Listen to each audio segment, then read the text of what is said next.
So I am a nerd or a geek. Whatever you want to call me, when it comes to watches, it is most certainly true. This channel is a testament to just that. But my nerddom expands beyond watches into cars and books. I studied literature back in university, and as a result, give me some fiction and I will overthink it. So when watching films and TV, my eye has always been drawn to people's cars and their wrists, not out of some kink, but out of interest in what the wardrobe department has given them. To build a character, portray a narrative, or keep their commercial overlords happy. Today, I'm doing a deep dive into all the ways watches are used to build characters in film and TV. Whether that's what a Rolex Submariner tells us about a character, the meaning of gold watches on screen, and why you just can't escape from IWC and Hamilton when you're at the movies.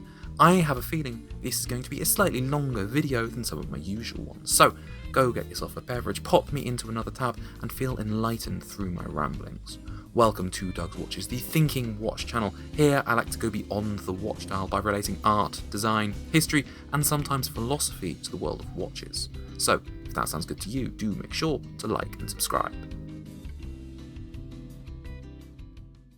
So, as a lover of a good story, a good plot, I want to start today's video with a watch I'm sure you're all aware of, the Hamilton Khaki Field Murph, a watch intrinsic to the plot of Interstellar, as I'm sure you've heard countless times before. And I'm not going to try and explain to you the plot of Interstellar. Quite frankly, today I don't have time, but like many of Nolan's films, it's a bit tricky to get your head around. But go watch the film if you haven't. Interstellar is notable because it breaks the established mould for watches in film, even with the watch being product placement for Hamilton. As we'll find out in the rest of this video, these pieces are largely for set dressing, a character trinket. Rarely a plot point, as we see in Interstellar. And that's because luxury watches are all branded. In fact, even your cheaper ones basically always are. It's like cars. Watches all have an image attached to them, because they all have a brand. And for costume designers, that means they act as a shorthand to develop a character and mark the character out as one thing or another. So, for example, putting a character in a Range Rover says something different to the character driving a Ferrari. It's the same for watches. So they're often relegated to a little bit of character development. But for this to work, we have to assume the audience has the same understanding of a watch as the costume department, which we can see nowhere more frequently than with the biggest name in Swiss watches, Rolex. Rolex. So you'll probably have expected this to come up at some point in today's video. Bond's Submariner in Dr. No, a reference 6538, an early sub-design before the crown guards were introduced. This watch is brought onto stage with one of cinema's most iconic wrist rolls. We're meant to note that dive watch, the fact it's on a single pass fabric strap, and then the white tuxedo as well. It's an oxymoron. The tool should not work with this outfit, and yet it is there. That's because this ensemble is Bond personified. He is a tool, a relic of the Second World War, ready for action but hidden in the garbs of high society. It's iconic because as far as costume design goes, it is a masterclass. However, over time, the image of Rolex has changed. But it has always been well known and a handy shorthand for a character trait. We could say the 16750 GMT Master that Tom Selleck wears in Magnum PI is there to achieve the same effect as Bond's sub. As we pass through the decades and through the Quartz Crisis, Rolex became more of a luxury brand and less of a tool-focused brand. The image of the brand changed to one of wealth, embraced by your yuppies, the evil force of the 1980s. We can see that nowhere more clearly than in 2000's American Psycho. Patrick Bateman appears to be wearing a gold Datejust, a flash obnoxious banker's watch.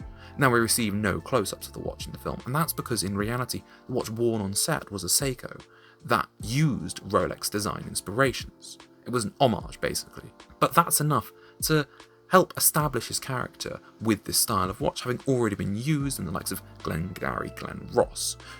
The gold Rolex is effectively a trope. Now whether or not writers and costume designers are retroactively fitting the Rolex into the late 20th century's wealthy elements of society, I'm not so sure, as of course I wasn't around then, but cinema is certainly fond of using certain Rolex models to show a character as an insufferable oaf. In 2013's The Wolf of Wall Street, we see Jonah Hill wearing the black-dialed gold Rolex Daytona, reference 16528, a near £30,000 watch today. This is to show him as a flashy, obnoxious character. But then Rolex makes more subtle appearances on screen, both in more classic and contemporary films, representing the brand's dual nature. Take Marlon Brando's de-bezeled GMT Master in Apocalypse Now, a watch Brando modified to make it subtle enough for the character of Kurtz. Or Ben Affleck's Sea Dweller in Argo, a man who wants to blend in. As a CIA operative, he needs to go unnoticed. We also have the 2022 John Hamm film Confess Fletch, where he wears a Submariner reference 1680. He's a bit of a nomad in this film, so the sub as a one and done piece probably fits well within this image. So while Rolex can be a shorthand for a certain type of character in film, an obnoxious, brash, wealth-focused individual, it can also indicate the grey man, or someone who just needs something reliable, which somehow Rolex manages to be all of those things at the same time. It just depends which watch is being portrayed. Now, the reason why we see so many Rolexes portrayed on film is because as far as watches go, it's universally known. It goes back to that notion of my Rolex is my plane ticket home. If you're writing for a Western audience and want a simple way to demonstrate wealth or taste, a Rolex is pretty effective because the vast majority of the audience know what it is. Ask the average non-watch enthusiast what costs more, a Longa or a Rolex Datejust. I'd guess they'd largely say the Rolex. It's an easy way of storytelling, but Rolex are not the be-all and end-all of watches on TV and film. But what I hope you can see just by looking at these few different examples is that the simple choice of what watch a character wears, even within one brand, can say mountains about them. Brash and Loud. I think we can all agree that Rolex have never had a monopoly on the brash and loud market of watches. Of course, appearing alongside Rolex in The Wolf of Wall Street, we have the gold Tag Heuer Professional 1000 that Jordan Belfort tosses to his traders. This watch is turned into a focal point in the film, what his traders want an item to lust after, and you know what, that is a bit of a rarity. However, this watch, as a non-Rolex watch, can only be perceived by the audience as a watch of great cost because first DiCaprio tells us that it cost a lot, but also because it's clearly made out of gold. It is precious metal, and that's a defining trait of the flash watch in film. It's easy to understand. Now, while I can't pinpoint exactly where that sentiment comes from, I'd be willing to make a guess that it's from 1987's Wall Street. While you might not have heard of the film, you'll likely have heard of the character called Gordon Gekko, and by saying that, you'll instantly think of the solid gold Cartier Santos.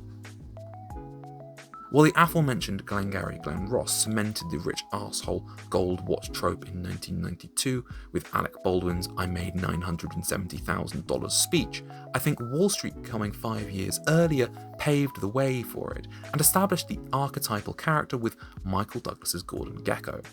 Now, of course, this sort of aesthetic had been lurking in Hollywood for a long time.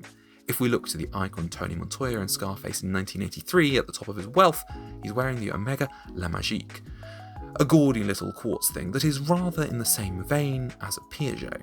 But Gekko, he's who solidified the rich flash git look. But recently, I've noticed this evolving. I've seen this trope changing. In succession, we have brands like, yes, Rolex being name-dropped, but also Patek Philippe becoming a star, with Tom gifting a Patek, saying every time you look at it, it tells you exactly how rich you are. John Hamm's newest series, Your Friends and Neighbours, features watches incredibly heavily, with these expensive items being part of the plot, with detailed explanations appearing by them on screen. Properly expensive watches are slipping into mainstream culture, but only when qualified with information or a statement saying just how expensive they are. You, the audience, are assumed just to be too poor to know them. Now, I'd like to call this the ensemble dialogue of wealth. This is a new image. It's perhaps a more realistic depiction of the watches of the uber-rich as we see them today. If these characters were to appear in, say, a soap, the average viewer wouldn't clock it. But in all of these TV series, we know these characters are surrounded by wealth. It simply doesn't matter if the audience doesn't clock their watch as a marker of wealth, as they're already surrounded by wealth and it's intrinsic to the worlds that have been built. We can just assume that everything is expensive. Okay, so Rolex is a marker that everyone can recognise to build someone's character, and a gold flash watch shows someone as a wealthy character in your story. That's nothing groundbreaking, but what watches can say goes so much further into a character than this quite fickle understanding I've just presented. Character. So, the epitome of 80s cool, Crockett in Miami Vice, the Testarossa driving, t-shirt and linen suit wearing police detective. What's his watch of choice? An evil chronograph. It's gaudy, it's ugly, and if you took it to your next red bar, you would have the piss taken out of you. But all this was cool in the 80s, so the watch itself works as a bit of a time capsule for this. And it's the same for one of my favourite films of all time, Michael Mann's Heat. Al Pacino proudly sports a Bulgari Diagonal chronograph, and De Niro a rather utilitarian Timex. The two are polar opposites to one another. Al Pacino, the broken family man detective, and De Niro, the drop everything and run bank robber. Their watches work against each other, they're polar opposites, yet still somehow similar, like the pair in the film. If we look to 2014's American Sniper, Chris Kyle, played by Bradley Cooper, wears a Casio DW6600. This isn't interesting or particularly notable on a watch front, but what it does is accurately portray the world of the film. This is the sort of watch your modern Navy SEALs wear. The watch, while a simple choice, adds a realistic level of depth. The same can be said for Matt Damon's Jason Bourne in 2002's The Bourne Identity. The amnesia-experiencing Bourne wears a Tag Heuer chronograph, a Link CT1111, an in-period piece, a practical choice. Quartz, it can deal with his lifestyle. A chronograph is a useful complication that Bourne may actually need. Yet, like amnesia-laden Bourne, it's lacking in character or flair. It's a pared-back tool that, in the same way Bond's Rolex personified him, this personifies Bourne. Now, the last watch I want to think about is the Jaeger-LeCoultre Reverso. A two-faced watch, it's perfectly primed as the watch for the man with two sides to him. So of course it's sported by Christian Bale's Bruce Wayne in 2005's Batman Begins. While we can only imagine when he dons the batsuit, the watch comes off. It's a little nod to his personality that only your watch and fashion fans would notice. But a much more interesting use of the Reverso is in Mad Men. Now, plot spoilers for the TV show Mad Men, but Don Draper has a hidden identity. We find this out early on the TV show, but it's not until the end of Series 3 that his wife finds out his old name. Throughout the season, Don wears a JLC Reverso that his wife Betty engraved after getting it fixed. A nice little bit of foreshadowing. For the following series, when Don's divorced and starting a new agency, he wears a Rolex Explorer as he's alone and trying something new. I could continue, but to be honest, I think I'd maybe like to keep the watches of Mad Men for another video altogether. But basically, if you stop and think about what someone is wearing, it either says a lot about the time they were in or adds a subtle note to the character. Now, there's one more important thing in the world of watches and film, and that's product placement, right? So brands pay to get their watches associated with certain characters. We all know that. Now, some, though, do it better than others. Omega and NASA. Omega and space. Apollo 13 and the Speedmaster. It is all real. Omega didn't just appear in Apollo 13 as product placement. The Speedmaster was actually used by the astronauts during the real mission to time engine burns when all the spacecraft's digital systems were down. That's not costume, that is history. But you probably already knew that. So when you watch Tom Hanks and crew struggling to get back to Earth in Apollo 13, those Omegas aren't just props, they're tools, essential pieces of equipment. And that's why the Speedmaster is more than a watch. With a moon story, it is the Moon Watch, but it is some quite heavy-handed product placement. Tag Heuer. Obviously, Ryan Gosling is a Tag Heuer ambassador, so when he came to the screen in Barbie and had to dress as Toxic Ken, he donned multiple gold vintage tags, channeling his inner Wolf of Wall Street. And you know what? It is actually quite a nice touch. These watches utilise that Gordon Gekko-esque imagery for comedic effect, while still plugging Tag's watches. You wouldn't know it was advertising if you didn't know. It's integrated, it's nice. See, other brand ambassadors managed to do this as well. So Daniel Craig, he's an Omega man through and through, so when he came to play the vintage-inspired detective Benoit Blanc in Knives Out, he was wearing vintage Seamasters, which was in keeping with his character, and again it was integrated, it was a nice touch. But when he came in as Bond in 2006 Casino Royale, we got the heavy-handed scene on the train with Vesper. Are you wearing a Rolex? No, I have an Omega. I'm different. I'm changed from the old Bond who wore Rolex, ignoring the fact Brosnan wore a Seamaster 300M. But I take the point. Craig is the anti-Connery. This is product placement, but it does help build the character. Bond is not wearing a Rolex. He is different to Sean Connery. It's the same as how, when asked if he wants his martini shaken or stirred, he replies, "Do I look like I give a damn?" So while it's heavy-handed, the product placement is woven into the story and the characters. So maybe we can excuse it, but we can't excuse the next product placements. They're a little too obvious and a little too commercially driven. Top Gun and IWC. So the original Top Gun gave us Ray-Bans, bomber jackets, and Kenny Loggins. The reboot, it gave us IWC. And IWC pilot watches are solid. They have proper tool watch DNA, a design lineage that links up with actual military aviation, whether or not we should be endorsing it or not.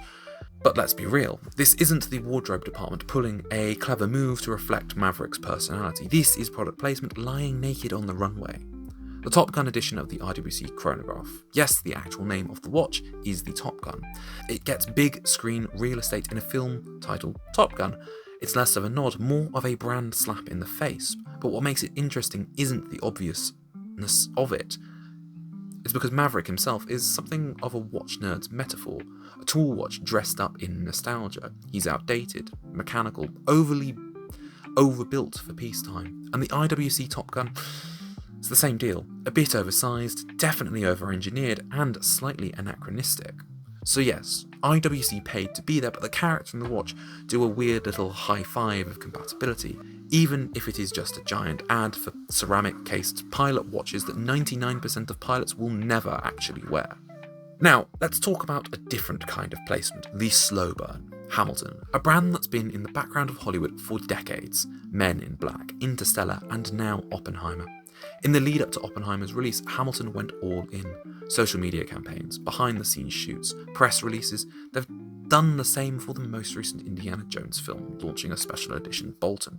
And for those 1940s era films, it makes perfect sense. Hamilton have a watchmaking legacy that goes back to this time, and have been a staple of on-screen Hollywood wrists since then as well. But the publicity they do these days in the wake of the Murph is brash, feels ham-fisted, and maybe just a little bit desperate. Like they're trying to get lightning to strike twice, and I don't think they can. But I wish them the best of luck. So what have we learnt today, aside from the fact that I clearly spend too much time squinting at actors' wrists? Watches on screen are rarely just accessories. Sometimes they're shorthand. Rolex equals rich guy, gold equals flash guy, Timex equals guy who gets stuff done. Other times, they're deeper tools for building a character's past, present, and maybe even their future. And yes, occasionally, they're just the result of a well-funded product placement deal. But the beauty of it, and why it's worth noticing, is that every now and then, a watch isn't just a tool, it is a plot point, a piece of foreshadowing, a quiet signal to the audience that says this is who this person is, even if most of the audience would never notice. And that's what makes it fun for people like us, for the nerds, for the geeks, for the overthinkers who've paused a scene to Google a reference number because something looked a little bit too cool to be random. Watches in film aren't just about branding or budget, they're part of the storytelling toolkit. And when done well, they're every bit as deliberate as a costume change or lighting cue. So next time you're watching a movie or a series, keep an eye out. That little glint of metal on the wrist might be telling you more than you think.